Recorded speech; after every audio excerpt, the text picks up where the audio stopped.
Welcome back to EW Morning Live on Entertainment Weekly Radio, Sirius XM 105. I'm Jessica Shaw. So happy to be sitting here with Taylor Schilling, who I interviewed way back in the day when you were just Piper being a novice prisoner. I know. As it were. And now here we are, season 6 of Orange is the New Black, which is available on Netflix, and an amazing season.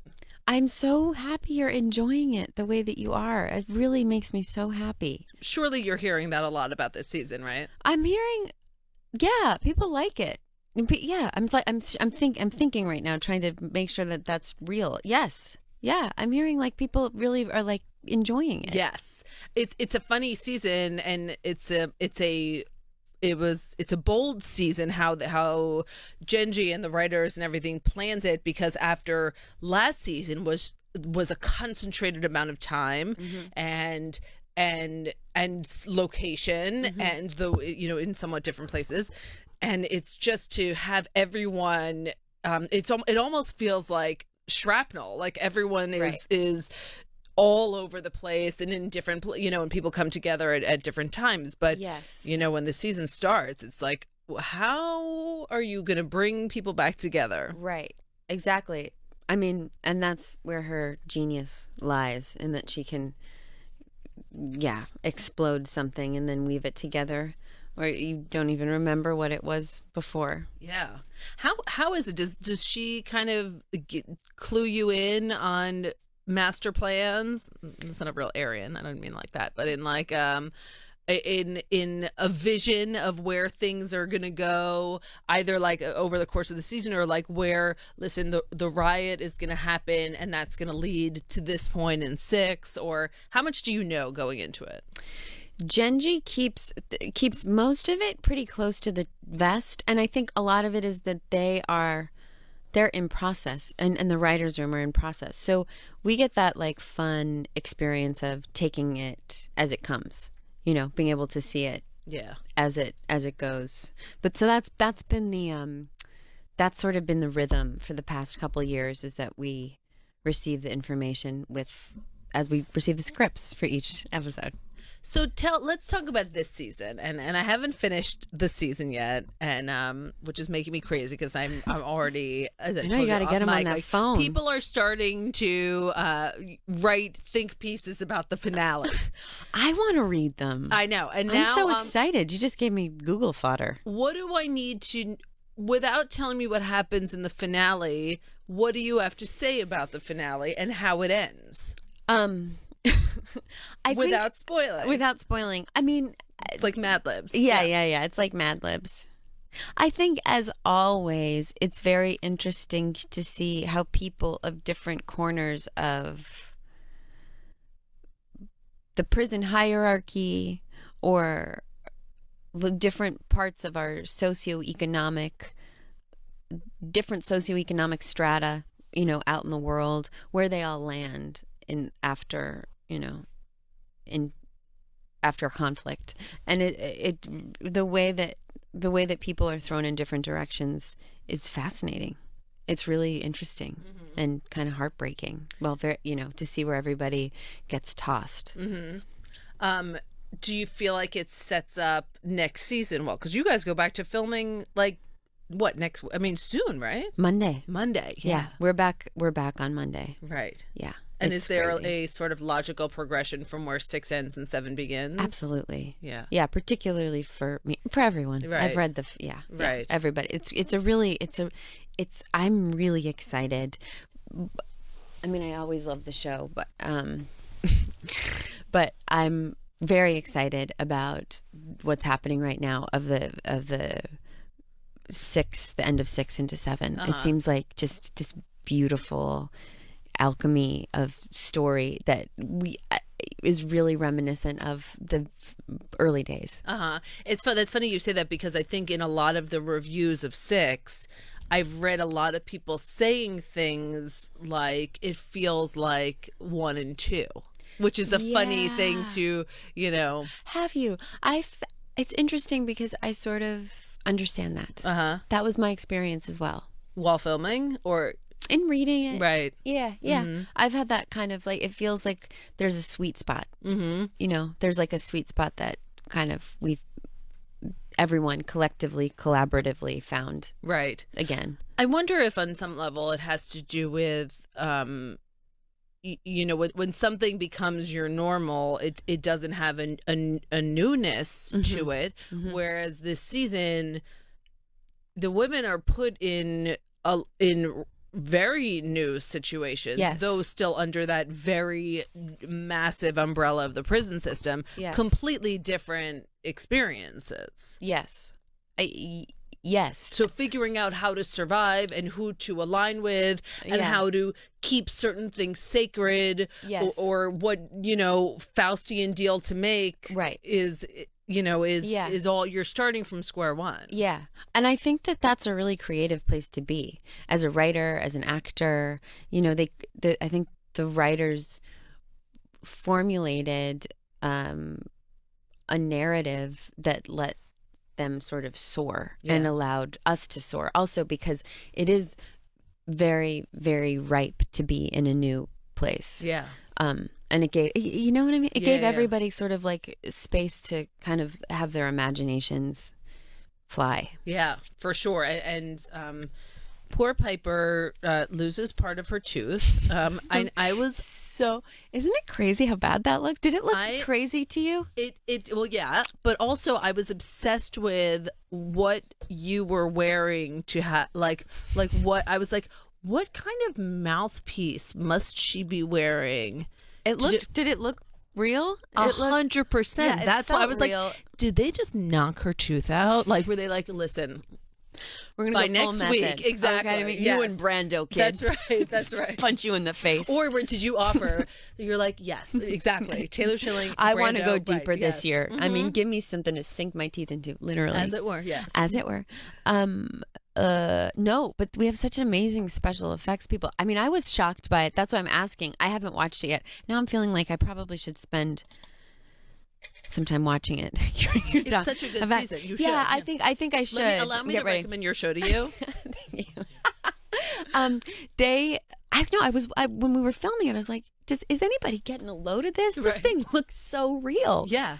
This feels, I couldn't. I was what like, is touching it? Is it on top of your It's tooth? just like latex, or I don't know if it's latex, but it's like a prosthetic that they put. It's all on top of the skin, all on top of my lip.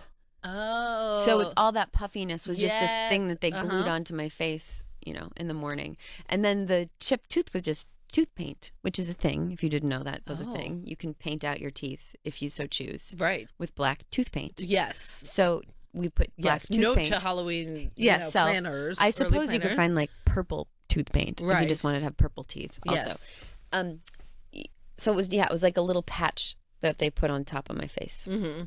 There's I'm sorry, I'm curious like where you feel like Piper is this season, because I love there is a she's kind of has this part of her that's like super tough, and that this learned toughness. She's definitely like not fallen apart. It's not, is that the newness of season 1 of her, like, oh my God, how did I end up here, is not where Piper is in season 6 for sure. Right.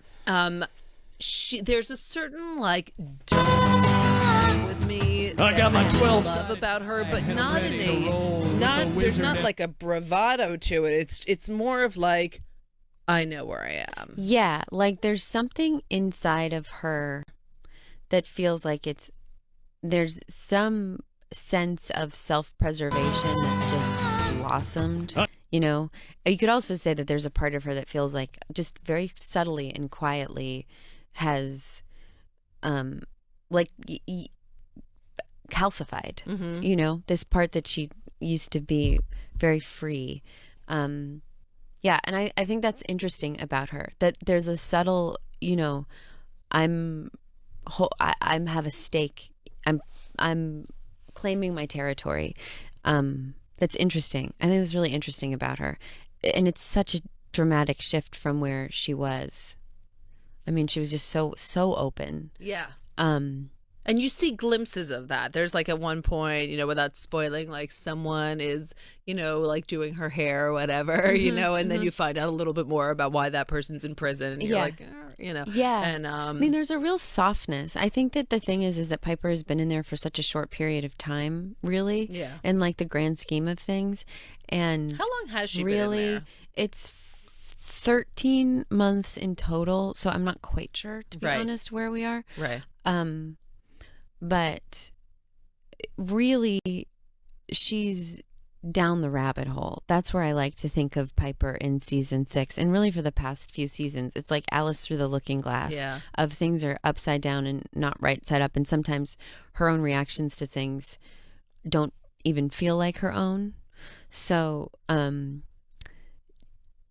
there's like a humility to Piper. Mm-hmm. There's a real that's probably the word that would come to me. Yeah. Is that she just is humbled by her own reactions sometimes. Yeah. I also love Piper and Alex's relationship this season.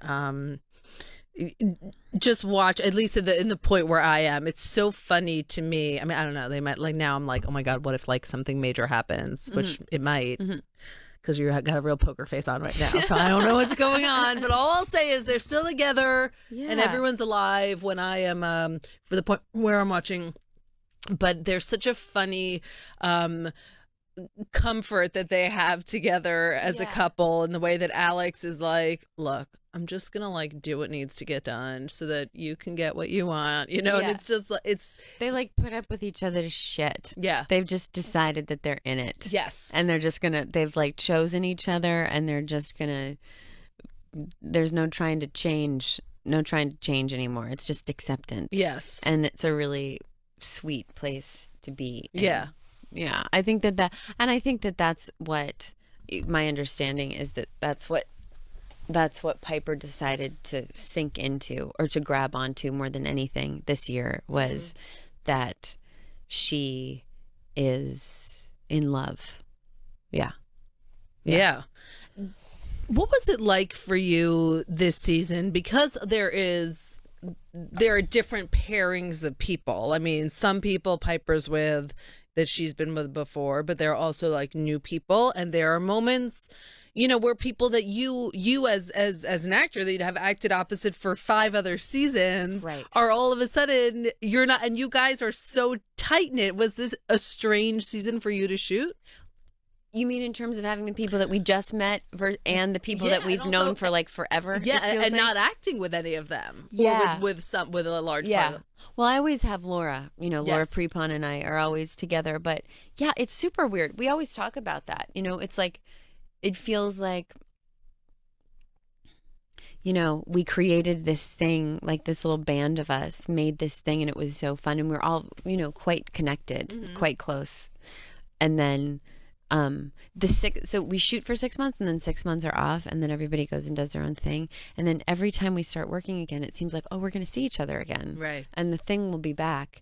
And it's not, it's a totally different show. So it's a lot of change. It's interesting. Yeah. And then it was also, I mean, it was heartbreaking to see, because you, even as a viewer, you kind of come to understand the family of dysfunctional though it is at times that these women have.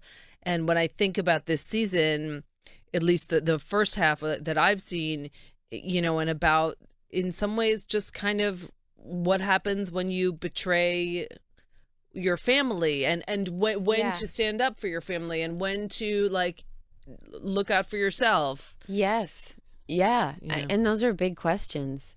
And that when primary relationships dissolve. Yeah. And what happens. And I think most people can relate to that happening in some iteration or another in, your life. But what happens when there are breakups or estrangements or whatever. And it's interesting. It's like the end of an era. Mm-hmm. It's kind of what it felt like while we were shooting it. It's like everybody went their separate ways. Did it really? Yeah. So what, next season, is everyone going to be together again?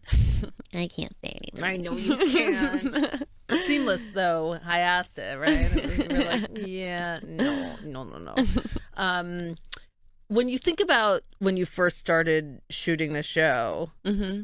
I mean, I remember talking to you about getting cast in the show. Yeah. And I mean, did you ever anticipate that it was going to go like be this successful and go on this long? And No, I never anticipated. I mean, no. I mean, I don't know if you can ever anticipate something catching fire like this. I certainly not for how long it's gone. Never Yeah. in a million years, would I have thought that we would 5 years later or 6 years later I'd still be on the show and be talking about the Yeah.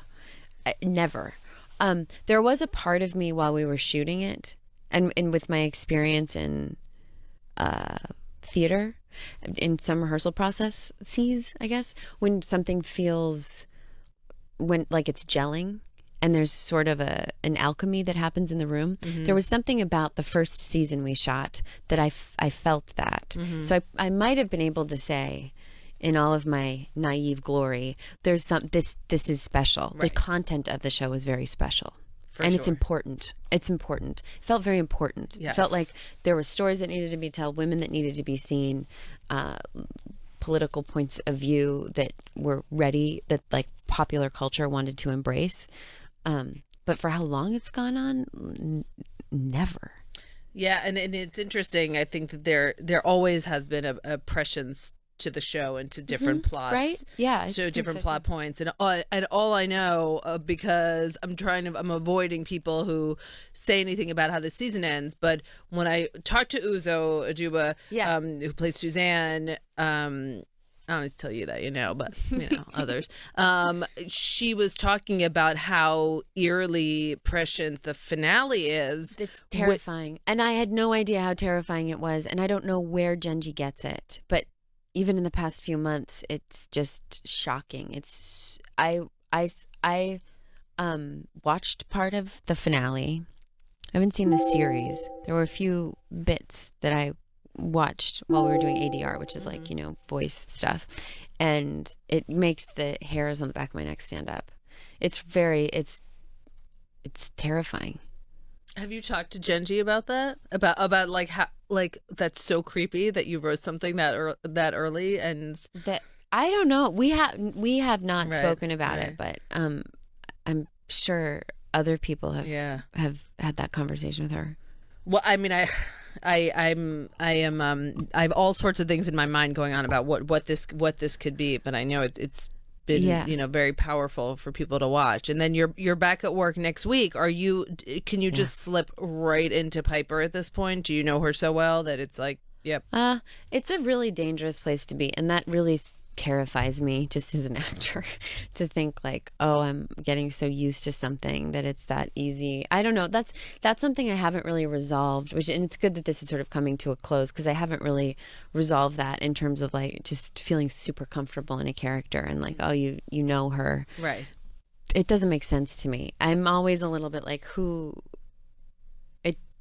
that's not a comfortable place for me to be. Really? I would think the opposite. Yeah, I don't know. It's not. It feels like I need to discover something Right. while I'm working in order for it to feel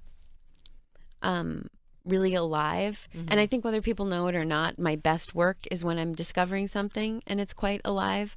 Just sort of sliding into something and having it be already known doesn't really seem to work. That's funny that you say that, because I feel like she discovers, or even as a viewer, I discover new things watching her discover thing about her this That's season. interesting. That's interesting. I mean, I try very hard. It's Piper for 6 years now. There have been so many like quick gear shifts that I haven't always been able to follow with who she is and where she's going and who she's becoming. So it's been a lot of my work just on my own, trying to make sense, connect all the dots, Right. which is a lot of, but that then becomes discovering things, which is interesting. Yeah. Which is really interesting. Yeah, for sure. So it's not like, it's not easy, but it stays interesting, Yeah. Well, you're great. You're really wonderful this season on the show. I love season 6. I'm really I'm so excited to hear you say that. I feel like I call you like at the end after I see the finale, like all of you guys. I need to just like assemble the cast and be like, okay, now I'm ready to talk about it. Which is like where everyone is with any streaming show. I'm like, I want to talk about it at the exact moment that I see it. Yes. But Orange is the New Black is so wonderful. It's streaming now, obviously on Netflix. Taylor Schilling, thank you so much for joining me. Thank you for having me. It was a delight. And we'll be back on EW Morning Live.